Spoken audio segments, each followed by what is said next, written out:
हाय प्यारे दोस्तों, ABCC anybody can cook लेकर आया है साबूदाना वड़ा की रेसिपी। ये व्रत में आराम से खाया जा सकता है और एक बहुत सिंपल सी रेसिपी है जिसे आप आराम से बना सकते हैं। तो चलिए शुरू करते हैं।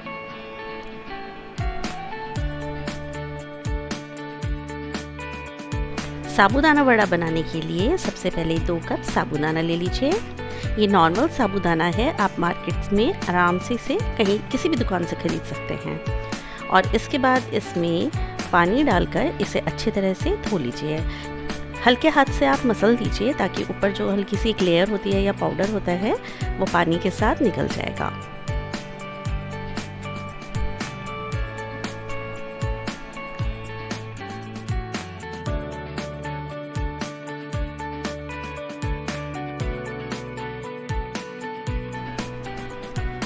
एक बार पानी में धोने के बाद फिर दोबारा आप इसे लगभग 1 गिलास पानी में कम से कम 5 घंटे के लिए भिगो के रखिए। अगर आपको दिन में बनाने हैं तो आप इसको ओवरनाइट सोक भी कर सकते हैं। मैंने सुबह भिगाया था और मैं शाम को ये वड़े बनाऊंगी।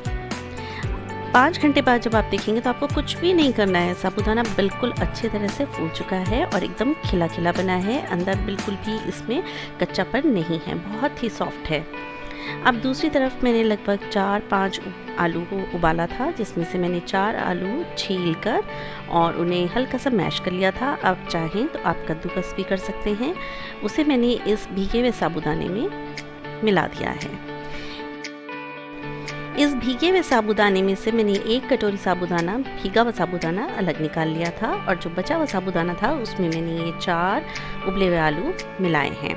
इसमें मैं अब 1 चम्मच नमक मिला रही हूँ, आधा चम्मच ज़ीरा मिला रही हूँ, आधा चम्मच लाल मिर्च पाउडर और 1/4 चम्मच मैंने इसमें गरम मसाला मिलाया है। अगर आप नहीं मिलाना चाहते हैं तो आप इसे स्किप कर सकते हैं। अब मैं इसे अच्छी तरह से मिला लूँगी। चम्मच से मिलाने के बाद मैं इसे हाथ से हल्का हल्का गूंदूंगी।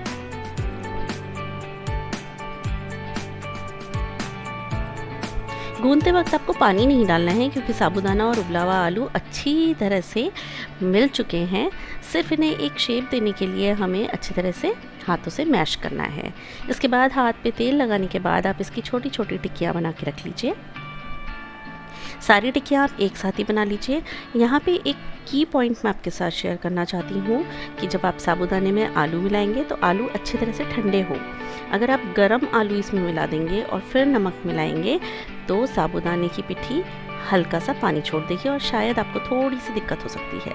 ये बिल्कुल ठंडे आलू और साबूदाना तो नॉर्मल रूम टेम्परेचर पे था, तो उसकी मैंने जब टिक्कियाँ बनाई हैं तो ये बहुत ही अच्छी तरह से परफेक्टली एकदम अच्छी तरह से बाइंड हो गई थी और एकदम शेप इनकी बहुत अच्छी आई है। तो ये हमेशा याद रखिए कि जब भी आपको आलू के साथ कोई चीज़ मैश करनी है तो उबले हुए आलू गर्म नहीं होने चाहिए। सारी टिक्कियाँ मैंने एक साथ बना ली हैं। टिक्कियाँ बिल्कुल तैयार हैं। दूसरी तरफ मैंने तेल गरम करने के लिए भी रखा हुआ था। ये प्री हीटेड ऑयल है जिसे मैंने हल्का तेज गरम करा हुआ था। अब मैं एक एक करके इसमें सारी टिक्कियाँ ऐड करना शुरू कर दूँगी। टिक्की इसलिए बोल रही हूँ क्योंकि ये टिक्की की शेप है, बना तो हम साबूदाना वड़ा रहे हैं। अब साबूदाने के सारे वड़े जब मैंने ऑयल में डाल दिए हैं तो मैं इन्हें छेड़ूंगी नहीं जब तक कि इनकी नीचे वाली साइड अच्छी तरह से मुझे सुनहरी होती हुई नहीं दिखाई देगी। अगर आप बीच में ही इनको पलटना शुरू कर देंगे तो ये फट भी सकती हैं। हल्की हल्की सुनहरी होने के बाद जब आप इनको पलटेंगे तो आपको बिल्कुल दिक्कत नहीं होगी और ये बहुत ही क्रिस्पी बनती हैं, बहुत ईजी तरीके से बन जाती हैं अगर आप सही स्टेप फॉलो कर रहे हैं। दोनों तरफ से टिक्कियों को बिल्कुल सुनहरा तल लीजिए।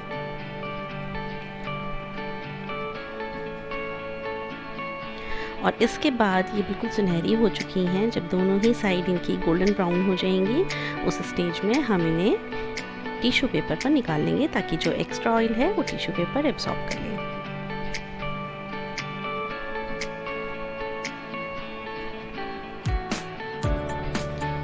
देखिए कितना सुंदर साबूदाना वड़ा बना है, एकदम खस्ता और एकदम क्रिस्पी। मैं आपको दिखाऊंगी बाद में। इस तरह से मैंने ये जो पहली बार साबूदाना वड़े डाले थे निकाल लिए हैं, और जो बचे हुए साबूदाना वड़े थे वो मैंने एक एक करके 4-4, 5-5 के स्लॉट में तल लिए थे।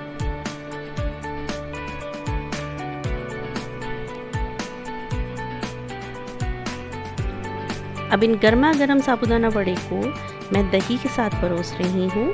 आप चाहें तो किसी तरह की चटनी भी बना सकते हैं। क्योंकि ये वड़े हम व्रत में खा रहे हैं तो ज़्यादा अच्छा यही है कि आप फीका दही लीजिए और उसके साथ सर्व करिए, या अगर आप सेंधा नमक खाते हैं तो आप दही में भी सेंधा नमक हल्का सा डाल सकते हैं।